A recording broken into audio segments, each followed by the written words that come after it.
Menko Bidang Hukum, HAM, Imigrasi, dan Pemasyarakatan Yusril Iza Mahendra memastikan tindakan seluruh aparat berada di koridor hukum dan mengedepankan hak asasi manusia. Pemerintah juga menjamin kebebasan berpendapat masyarakat. Tugas saya yang mengkoordinasikan di bidang hukum dan HAM untuk memastikan tindakan seluruh aparat penegak hukum itu berada di koridor hukum dan mengedepankan hak-hak asasi manusia. Dan ini juga ditekankan oleh Pak Presiden, jangan sampai ada satu tindakan itu di luar dari koridor hukum yang berlaku.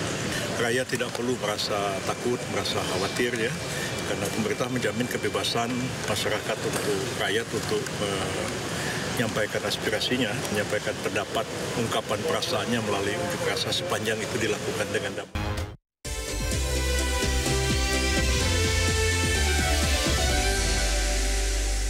Terima kasih Anda masih di Sino Today bersama saya Chamar Hainda.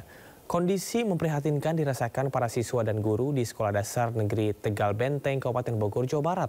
Saat proses pembelajaran, mereka harus ekstra waspada karena kondisi bangunan yang terancam ambruk. Pak Dedi, gimana ini sekolahan saya di SDN Tegal Benteng, Desa Babakan Raden, Kecamatan Cariu, Kabupaten Bogor. Coba lihat bangunannya tidak layak, khawatir anak-anak terjadi hal-hal yang tidak diinginkan. Bertaruh nyawa untuk menuntut ilmu, seperti itulah yang menggambarkan para guru dan siswa di Sekolah Dasar Negeri Benteng, Desa Babakan Raden, Kecamatan Cariu, Kabupaten Bogor, Jawa Barat. Meski bangunan sekolah sudah permanen, tetapi sebagian atap sekolah bocor dan dinding bangunan sudah keropos dengan lantai beralaskan tanah dan debu. Para guru dan siswa harus ekstra waspada saat proses belajar mengajar berlangsung karena sewaktu-waktu bangunan sekolah dapat roboh. Terlebih jika angin kencang dan hujan melanda, para murid harus mencari tempat yang aman dari atap yang bocor. Sudah 13 tahun sejak tahun 2012, bangunan sekolah ini tak mendapatkan bantuan renovasi. Fisik ini sangat memprihatinkan, untuk sangat mengganggu sekali untuk pembelajaran, khususnya untuk kan sekarang seharusnya itu ramah anak. Bahkan pada guru-guru pun tidak nyaman karena ini sama banyak debu, banyak batu-batu di bawahnya. Terus tembok itunya lantainya tajam-tajam, itu takut membahayakan pada anak gitu. Bantuan untuk yang ini, bangunan yang unit ini belum ada. Para siswa berharap agar renovasi bisa segera dilakukan secepatnya. Ingin diperbaiki lagi, ini sekolahan sudah tidak bagus dan kalau udah diperbaiki belajarnya agar nyaman. Meski bangunan sekolah rawan roboh, namun minat pelajar para siswa tak pernah surut. Bagi mereka, bangunan sekolah yang rapuh tak membuat mereka takut untuk bersekolah. Dari Kabupaten Bogor, Cahya Supriyatna, iNews melaporkan. Kabar baik datang bagi guru non-PNS di lingkungan Kementerian Agama. Pemerintah resmi menaikkan tunjangan profesi guru non-PNS dari 1,5 juta menjadi 2 juta rupiah per bulan.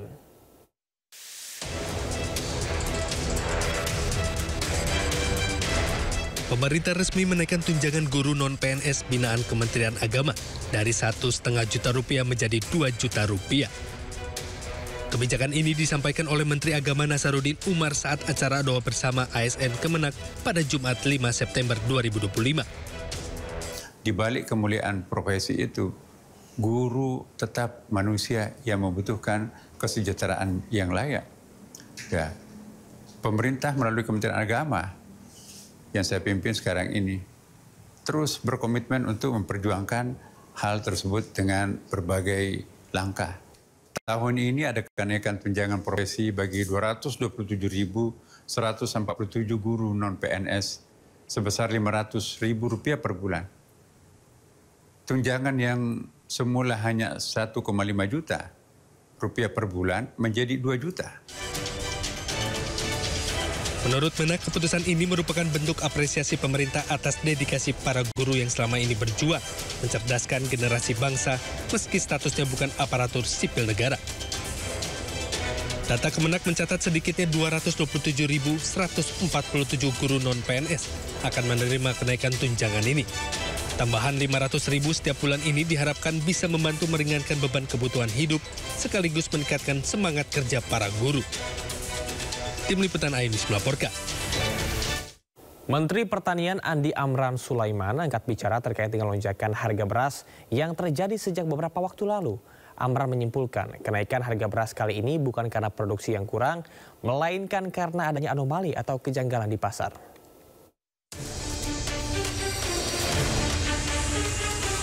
Menteri Pertanian Andi Amran Sulaiman memastikan lonjakan harga beras yang terjadi sejak beberapa waktu lalu disebabkan oleh adanya anomali. Pernyataan ini sekaligus membantah bahwa kenaikan harga komoditas primer itu bukan karena minimnya produksi. Mentan memberi contoh, minyak goreng, meskipun Indonesia adalah salah satu produsen terbesar di dunia, harganya tetap bisa naik. Begitu pula dengan ayam dan telur, padahal Indonesia sudah swasembada bahkan ekspor, tetapi tetap saja harganya bisa bergerak naik. Amran menyimpulkan bahwa kenaikan harga beras kali ini bukan karena produksi yang kurang, melainkan karena adanya anomali atau kejanggalan di pasar. Amran menekankan capaian Indonesia tahun ini justru sangat membanggakan. Hingga Oktober 2025, Indonesia belum impor beras sama sekali.